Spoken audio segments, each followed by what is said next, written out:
shoot up the standings. The problem is they kind of got rolled in that last map. They did not have a particularly good map. And I think it comes down to Midoriya being new and the team's still learning it. I do think we're now at the point where it's semi-unacceptable to not know this map. We've had quite a long time of it being out. It came out in August, and then we've had, 6 weeks of professional play where this map has been in rotation. So I now start to think the excuse of it's a new map doesn't really carry the same amount of weight. I think you have to do a lot with it.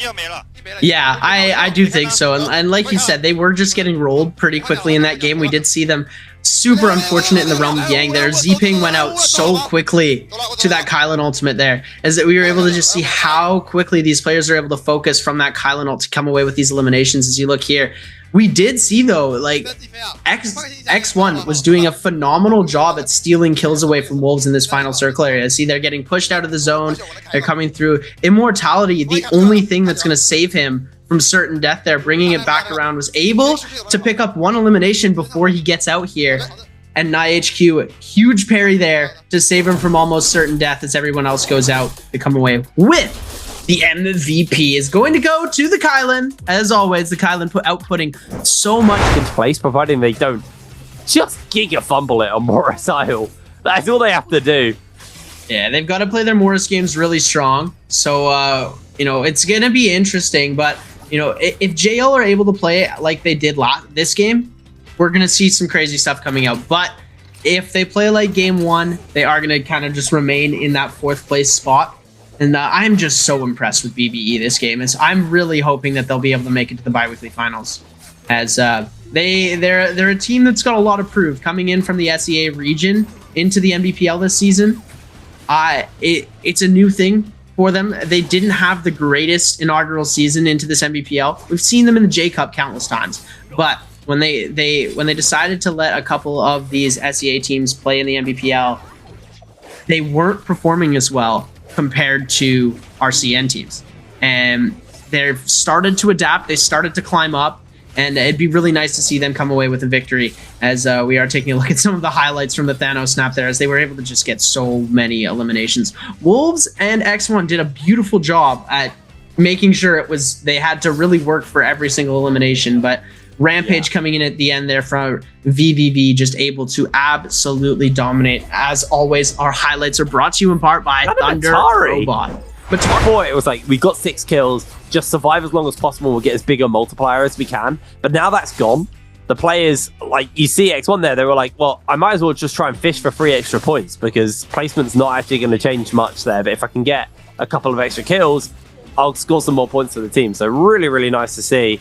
So we're going to see a couple of replays from this game. This is, I believe this was on Wolves, when EWG just absolutely owned Wolves. And even with them springing a trap, they still went down. Remember, Wolves had the Realm of Yang there.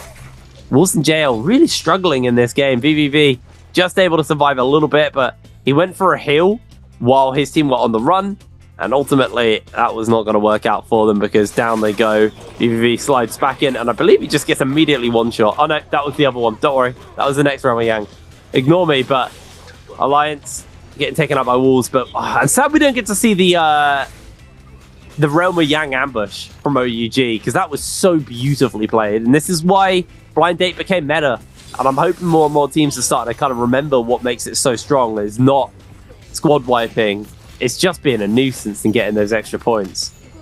Oh yeah, 100%. And there we go. We see the final kill coming through. EWG able to pull it off. And, a good shout as well to 521, who were able to put a lot more points on the board than they have. It's mathematically achievable, but like with the way they've been playing, I don't know if it's achievable. I think they have a lot of work to do if they want to secure themselves a top spot going into those bi-weekly finals.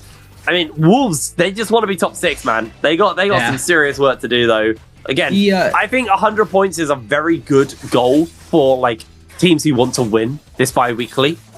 But because it's going to be a hard going into the bi-weekly finals, those pre-posed points are a huge insurance option for a lot of these teams. Because having pre-posed points, you can win without a lot of pre-posed points. But let's say you come in with the amount of pre-post points that the average team gets in one game.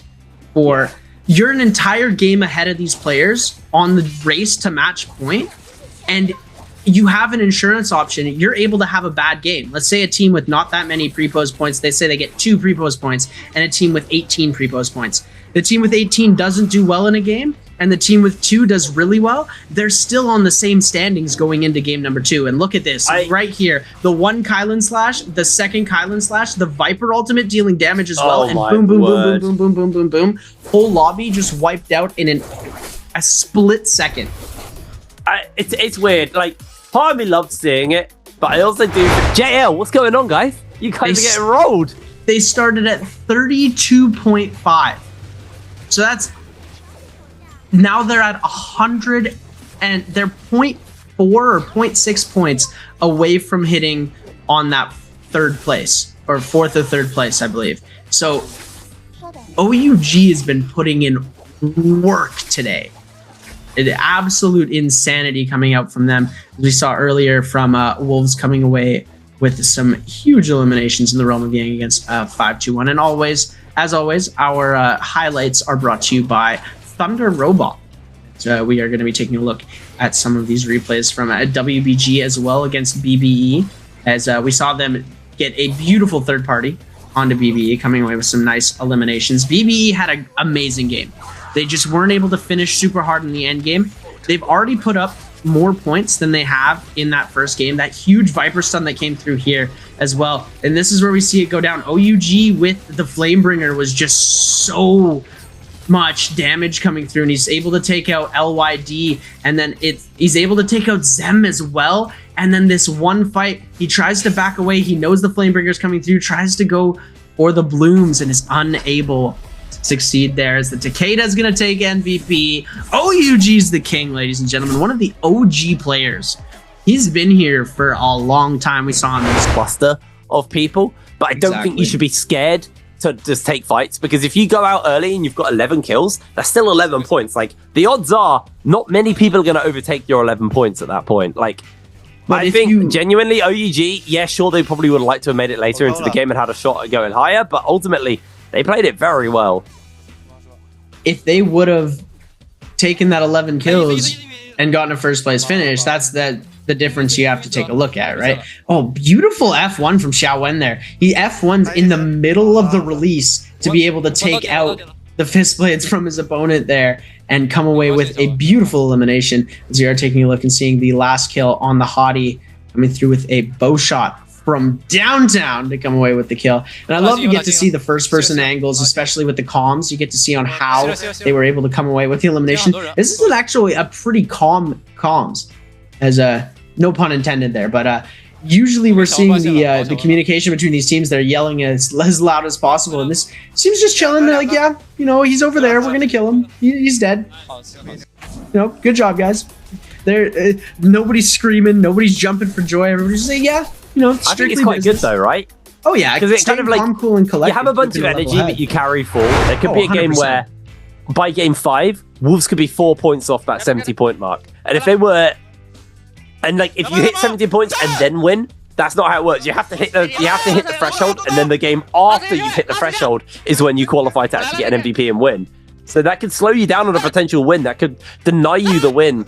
You know, teams are going to be also moving with you. So like, you'll get 13 points and then go into like, let's say 28 on the next game, but a team on 18 points may suddenly just jump up to 35.